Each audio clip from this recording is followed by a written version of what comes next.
Bismillahirrahmanirrahim.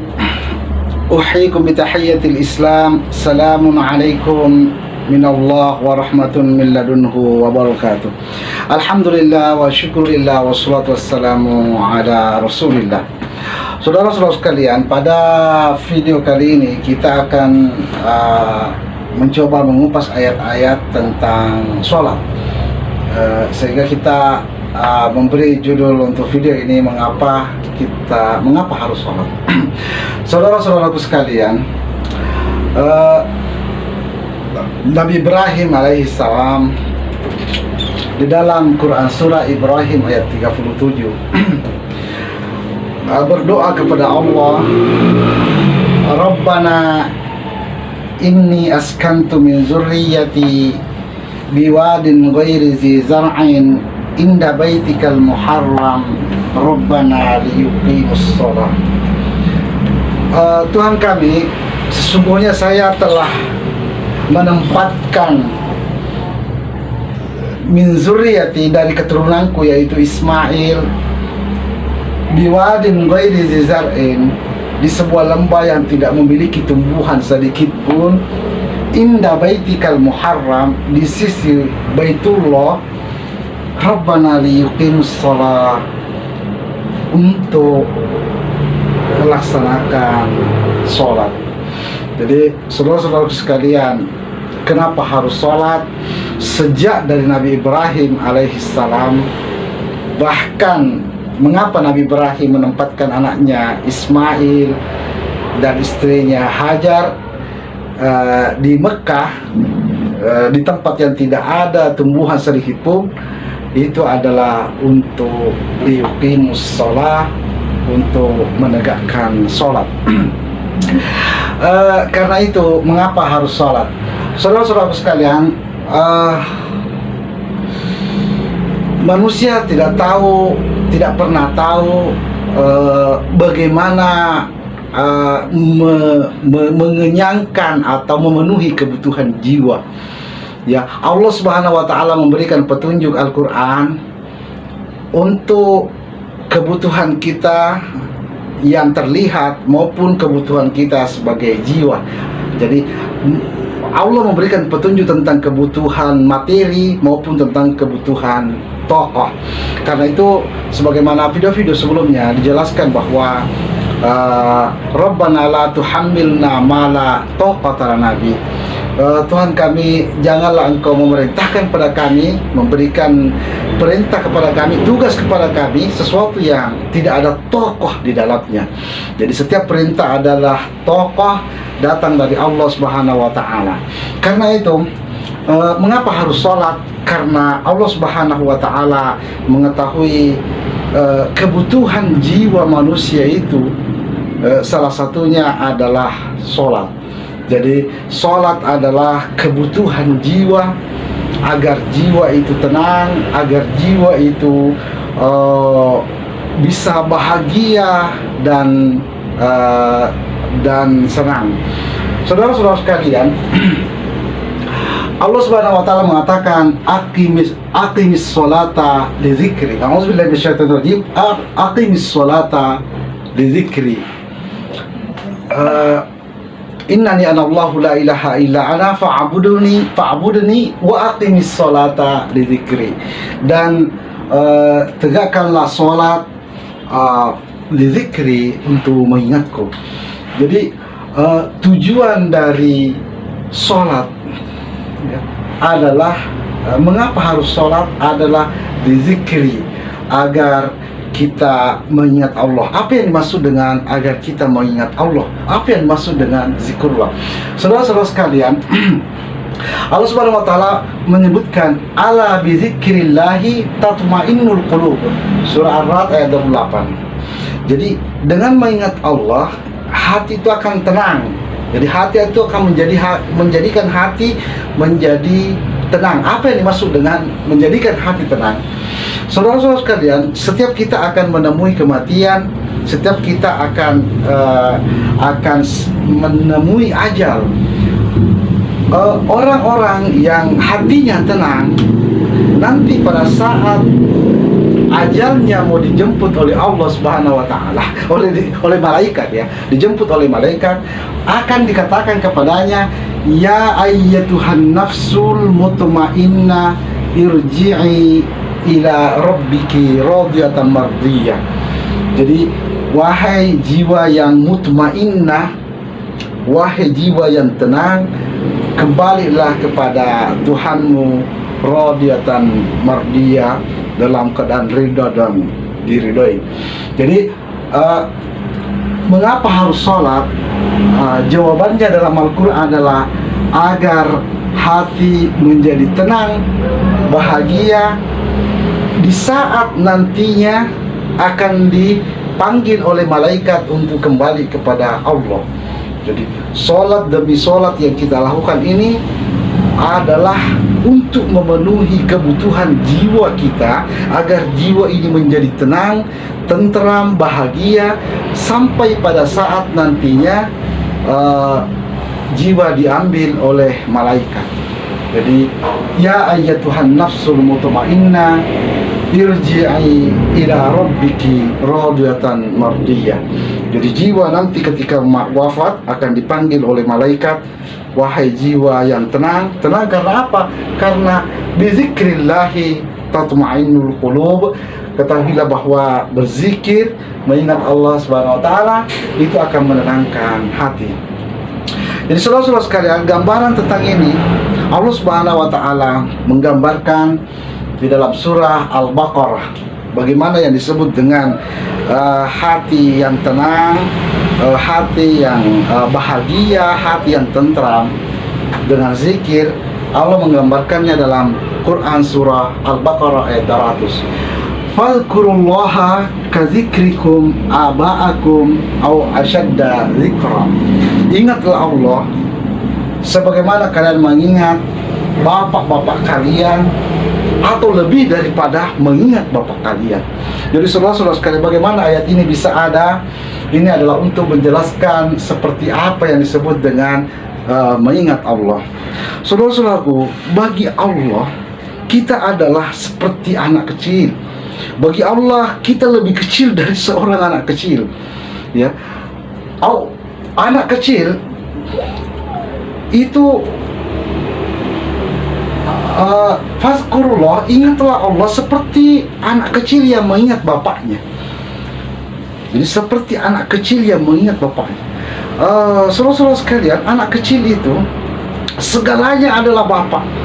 Jadi mau makan panggil bapak, mau tidur panggil bapak, mau mandi panggil bapak, berpakaian panggil bapak, mau cebok panggil bapak.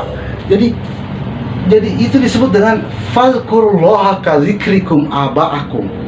Jadi ingatlah kepada Allah seperti kalian waktu kecil kalian itu kalian mengingat bapak-bapak kalian.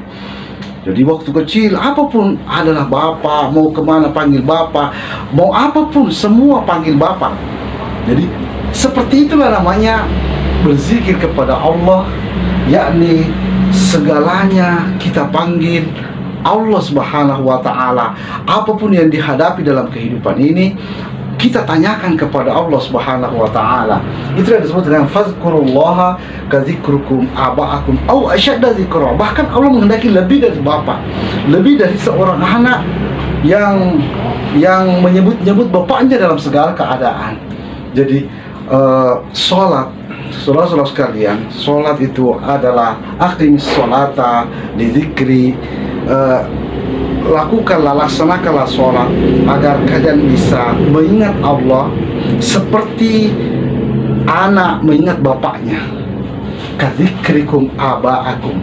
Jadi orang yang sholatnya terjaga, orang yang menjaga sholatnya, dia akan semestinya menjaga semua apa yang dihadapi dalam kehidupan. Dia ingat pesan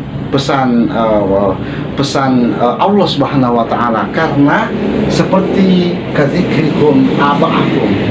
Saudara-saudara sekalian, orang yang mengingat bapaknya itu artinya mengingat pesan-pesan bapaknya. Jadi kalau seorang bapak mengatakan ingat adikmu, itu artinya mengingat, memperhatikan apa kebutuhan, apa keperluan adiknya atau saudaranya. Jadi yang dimaksud dengan mengingat Allah Subhanahu wa taala adalah memperhatikan apa perintah-perintah Allah, apa pesan-pesan Allah. Itulah yang disebut dengan fazkur aqimis sholata li. Jadi lakukanlah sholat agar bisa mengingat semua perintah-perintah Allah yang lain. Jadi sholat adalah merupakan stimulus untuk mengingat semua perintah-perintah Allah Subhanahu wa taala. Jadi baik di dalam aspek bermasyarakat, dalam aspek keluarga, aspek sebagai satu kaum, aspek sebagai seluruh manusia, di mana Allah Subhanahu wa taala memerintahkan kita untuk menjadi rahmatan lil alamin. Saudara-saudara sekalian, jadi wa aqimis sholata li dzikri, tegakkanlah sholat. Mengapa harus sholat? Karena sholat itu adalah untuk mengingat pesan-pesan Allah Subhanahu wa ta'ala, dan hanya pesan Allah saja, hanya pesan Allah. Innani la ilaha illa innani anallah la ilaha illa ana. Sambungan ayat ini, innani anallah la ilaha illa ana fa'budni. Ya, sesungguhnya saya adalah Allah, tidak ada Tuhan selain saya. Fa'budni, maka ikutilah saya. Wa aqimis sholata li dzikri, surah Toha ayat 14. Saudara-saudara sekalian, dalam aspek bahasa kita bisa melihat dalam penulisan kata sholat ada ditulis dengan huruf waw, as-sholawata, as-sholat pakai waw, ada juga pakai alif. Umumnya penulisan Al-Quran itu pakai waw dalam menuliskan sholat. Jadi wa aqimis sholat. Namun pada papan tulis ini kita memperlihatkan bagaimana sholat ditulis dengan alif.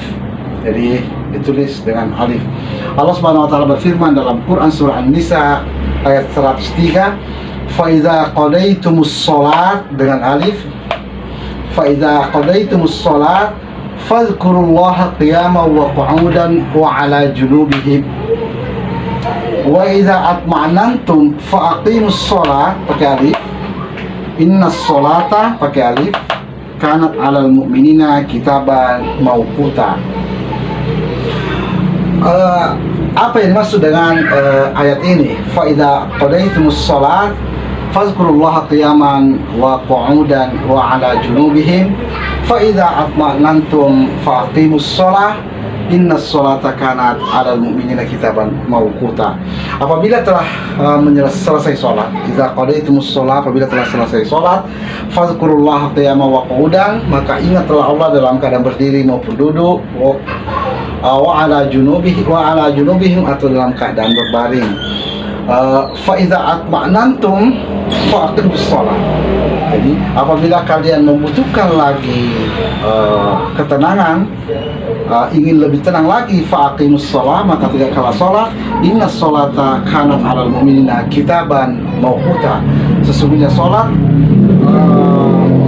itu ada pada kaum muslimin sebagai kitaban mauquta, sebagai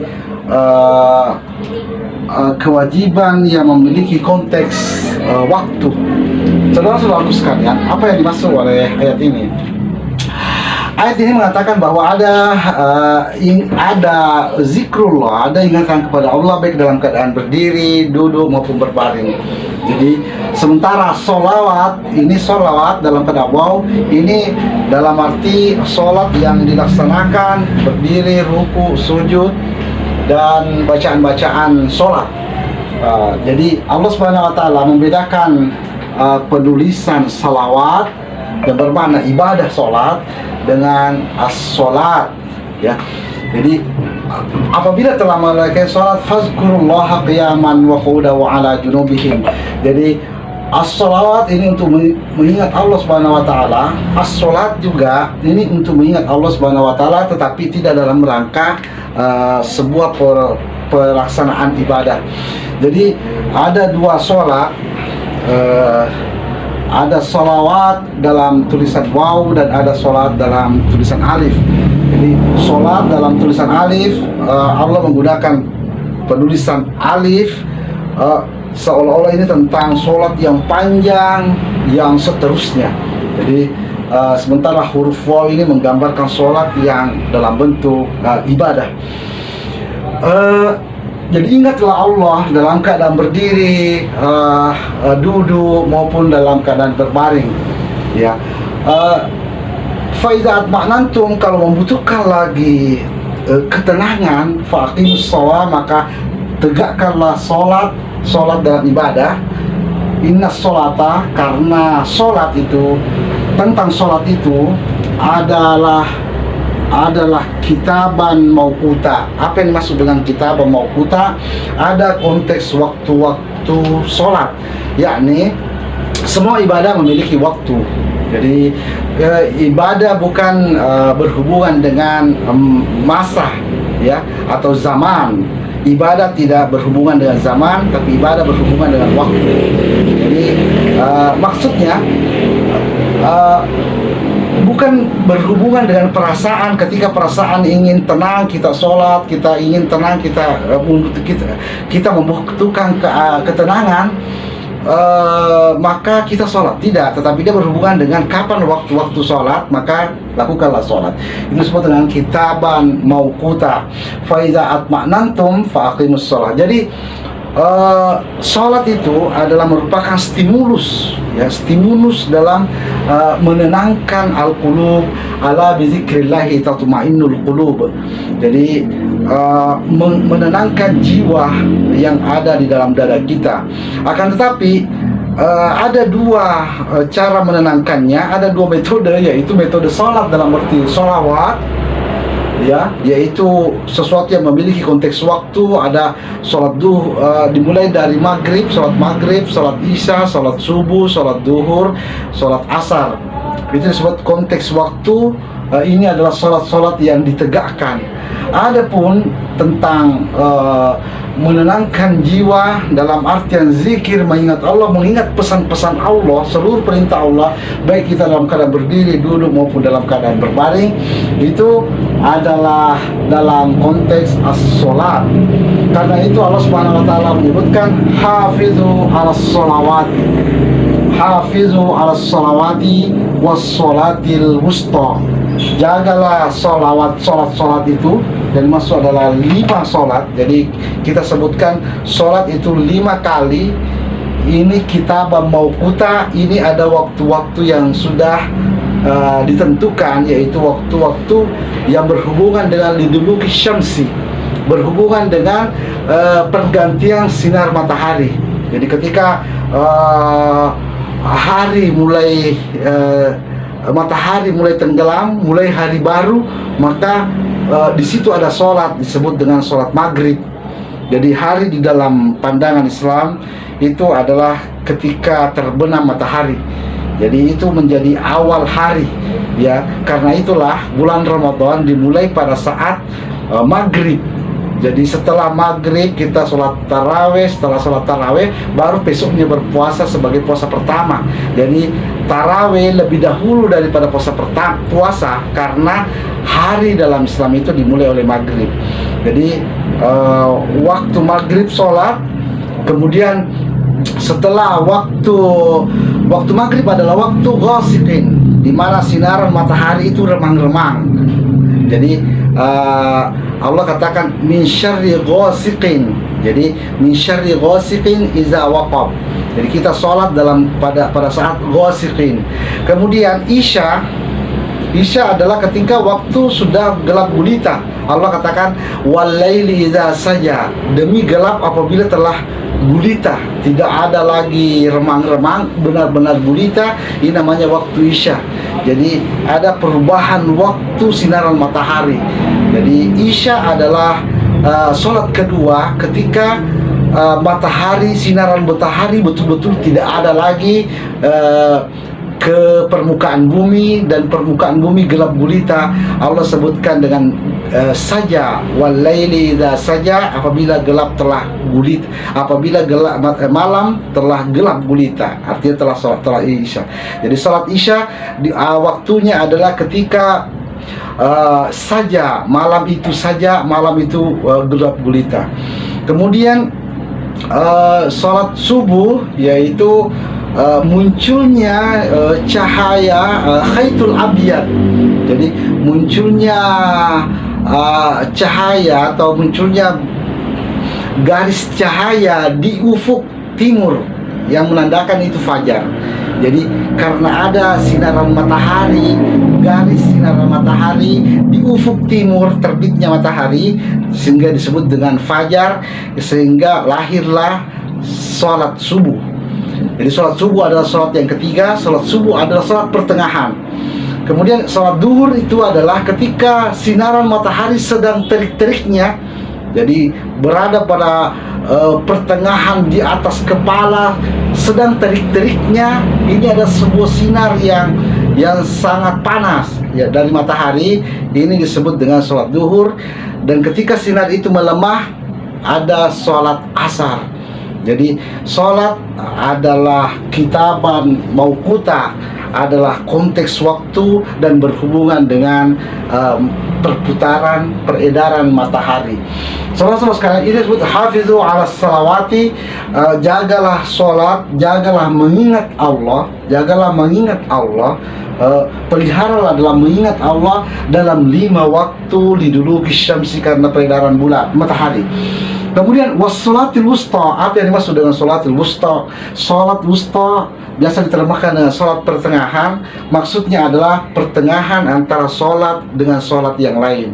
Jadi ingatlah Allah, ini namanya salat li zikri, salat untuk mengingat Allah. Ingatlah Allah antara maghrib dan isya, ingatlah Allah antara isya dan subuh, ingatlah Allah antara subuh dan duhur, ingatlah Allah antara duhur dan asar, ingatlah Allah antara asar dan maghrib. Itu disebut dengan salatil wusta.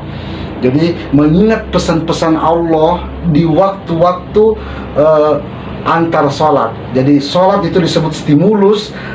Sholat yang dilaksanakan itu adalah menstarter kembali, menghidupkan kembali atau mengupdate kembali li zikri, ingatan kita kepada Allah, agar kita bisa menjaga perintah-perintah Allah, pesan-pesan Allah sepanjang sholatil wusta, sepanjang waktu-waktu sholat, sehingga sepanjang hari, sepanjang bulan, sepanjang tahun, bahkan sepanjang hidup kita mengingat pesan Allah Subhanahu wa taala, innani anallah, sesungguhnya saya ini adalah Allah, la ilaha illa ana, tidak ada Tuhan selain saya, fa'budni, maka ikutilah saya, sembahlah saya, wa aqimis salata li dzikri, tegakkanlah salat untuk mengingatku, ka dzikrikum aba'akum, seperti anak mengingat bapaknya. Jadi anak yang mengingat bapaknya, semua hal memanggil bapaknya, itu adalah gambaran anak yang tenang, anak bahagia, anak yang merasa tidak dijauhi, tidak sendirian, ada pelindungnya. Nah, itulah disebut dengan ala bi dzikrillahi tatmainnul qulub.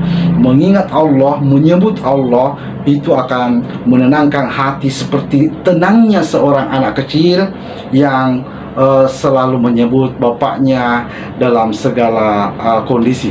Saudara-saudaraku sekalian, hafizu ala sholawati, jagalah sholat 5 waktu kita, karena itu akan mengupdate ingatan kita kepada Allah dalam sepanjang hari. Wassalatil wusta, dan ingatan kita di antara sholat ini, kita selalu mengingat apa yang diperintahkan oleh Allah Subhanahu wa taala. Saudara-saudaraku sekalian, jadi karena itulah mengapa harus sholat.